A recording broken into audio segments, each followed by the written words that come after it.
All right. So the first technique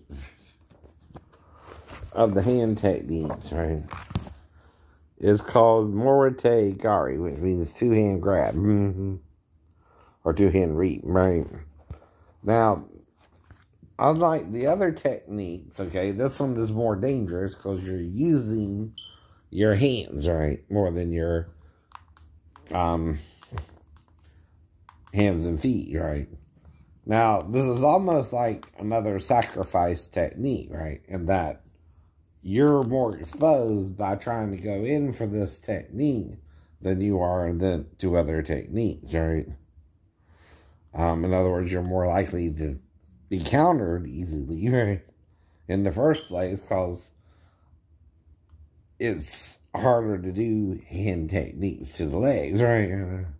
So that's basically what this is, right? A hand technique to the leg, right? Now, I got to improvise from here on out, though, right? And tell you what I think is going on, right? And now I can legally show you and critique the video because it has no sound, right? Right. See, it has no sound, right? on play. And I tried mute. Won't play.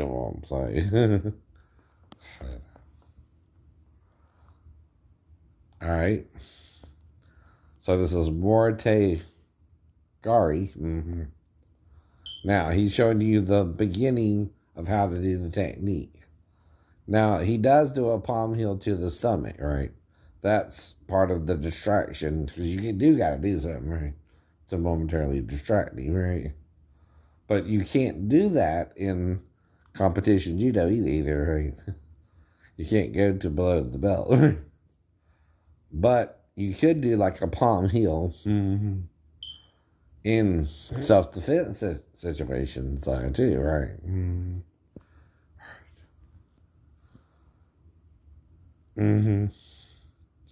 Now, when would this be optimal? When his hands are occupied, right?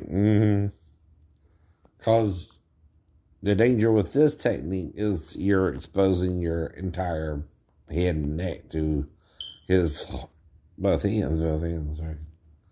When you're doing that, right?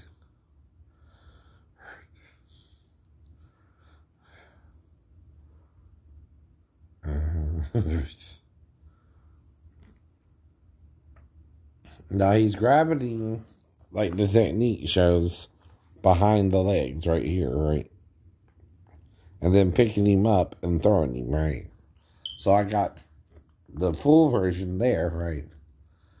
And then the actual visual on the tape, right?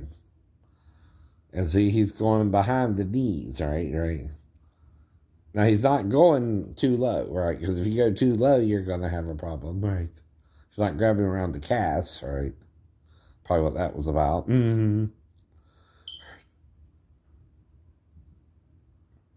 Unless you do something a little more forceful with your upper body, like kind of a spear, right?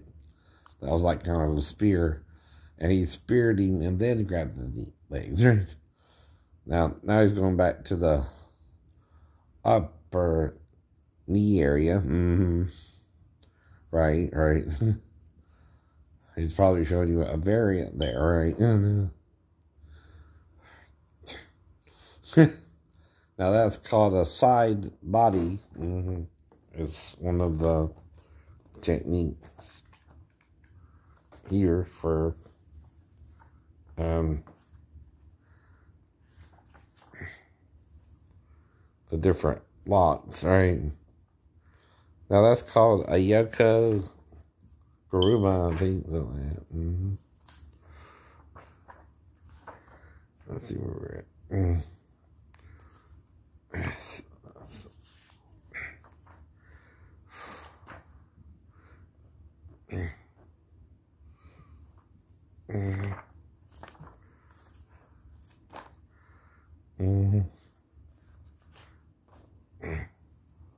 These are my notes, right?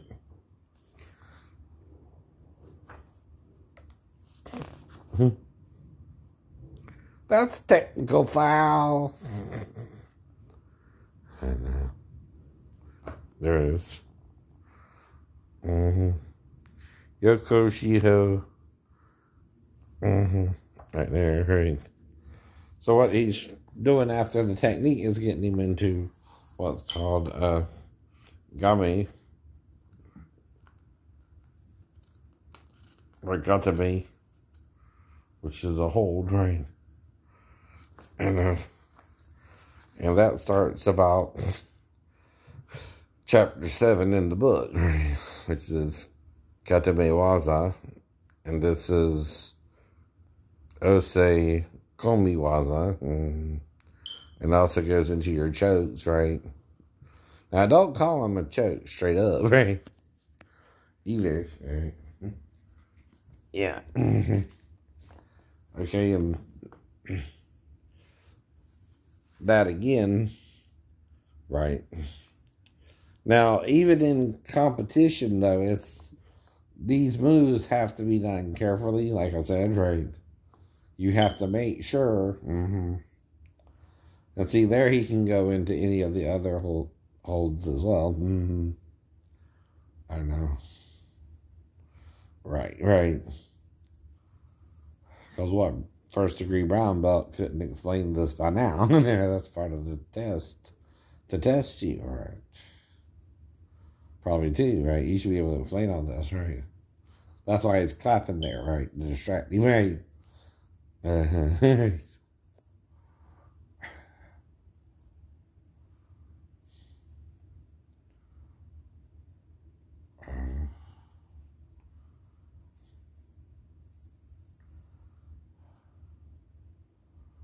Like I said, I ain't forgot anything Cliff showed me except for minor details with the forms and the weapons form, which I didn't have a chance to really keep up. All right. per se.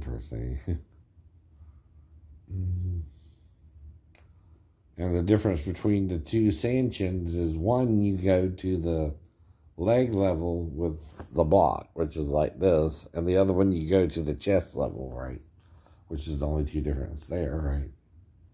They're basically the same, right? It's a little different at the end for the second one as well.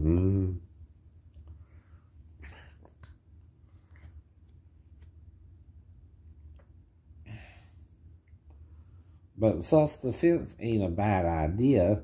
The problem is, if someone's trying to kill you, how do you stop them, right?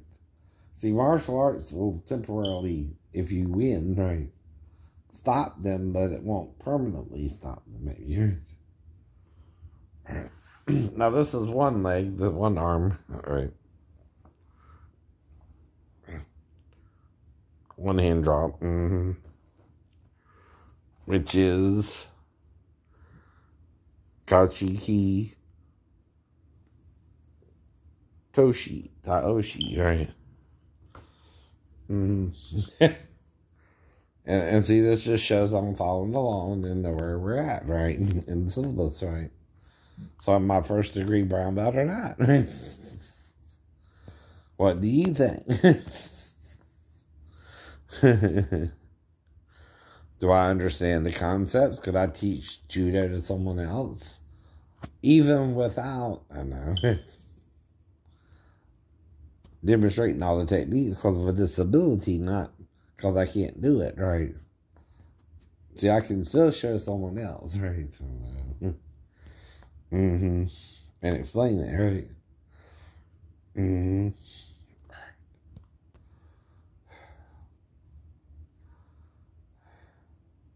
Now, if you look at it more as exercise, too, than you're really trying to hurt someone, that's another way to view it, right?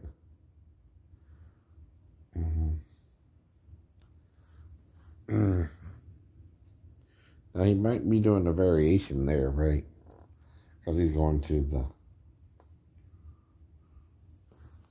See, that's this technique, right? Here, and then there.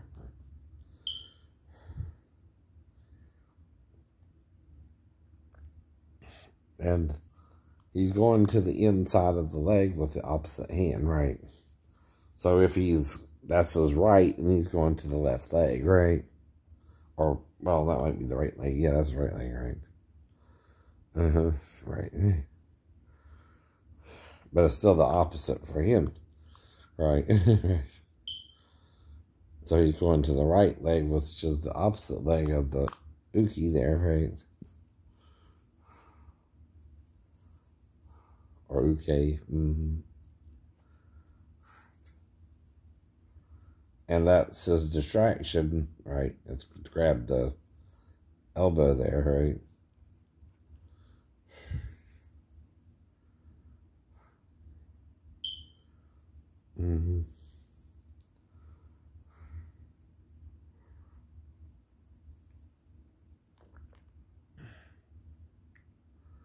And you just hook the right ankle behind the calf, and you have the Achilles tendon, right? Now here's another thing, he's doing something to the arm, right? You can either put a lock on it or drive it behind, right? To get closer to the leg, right? That's what it's doing, right?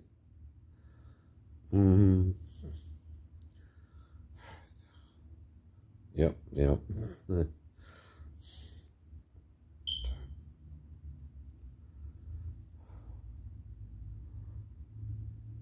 And that's a distraction as well.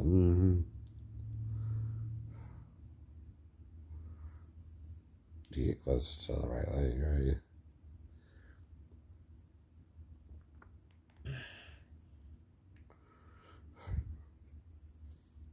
Well, I understand some people are posers, right? They never really took karate, right? But like I said, right? You can also live in the fairy tale world and deny somebody their truth, right? Which, even if it's different than yours, it is what it is. It is what it is. And, now, even if nobody's coming by, but once in a while, or no weird things happening like once in a while, like with the girl at the salon, right? Well, I can't tell you what happened, and that's the problem. And if nothing bad happened, why'd you ban me from the store, right? If we didn't go to the bathroom, which is the only place we can have privacy, right? What did we do instead? That made you mad to keep me out of the store, right? You can't say I did nothing, right? And if I show my ass all the time, I wouldn't be allowed in public by now, right? So you're lying again. Liar, liar, pets on fire, doing something wrong, and you're going to get fired, right? By Satan, right? You don't go to heaven for doing what you're doing to those girls. You go to hell. And I'm trying to help you repent, right? If you're doing it wrong, you're doing it wrong, period. And see, nobody knows what you're really doing with them. They're trying to trust you. But maybe you're not trustworthy. But I know part of it is you're bringing them over from Vietnam. You know how to do all that, right? You even brought a girl over from Indonesia, right? To work in your restaurant, right? And see, every time I ask her something, she talks about having a boyfriend. Well, she ain't supposed to have a boyfriend at all, right? She can't meet nobody. Right. But yet, I don't see no one really around her. But you. Or your wife. Which, like I said, is that part of their, stipulation that she can't date an American, marry an American or something? That's just crazy, which is crazy. It don't make sense. I don't.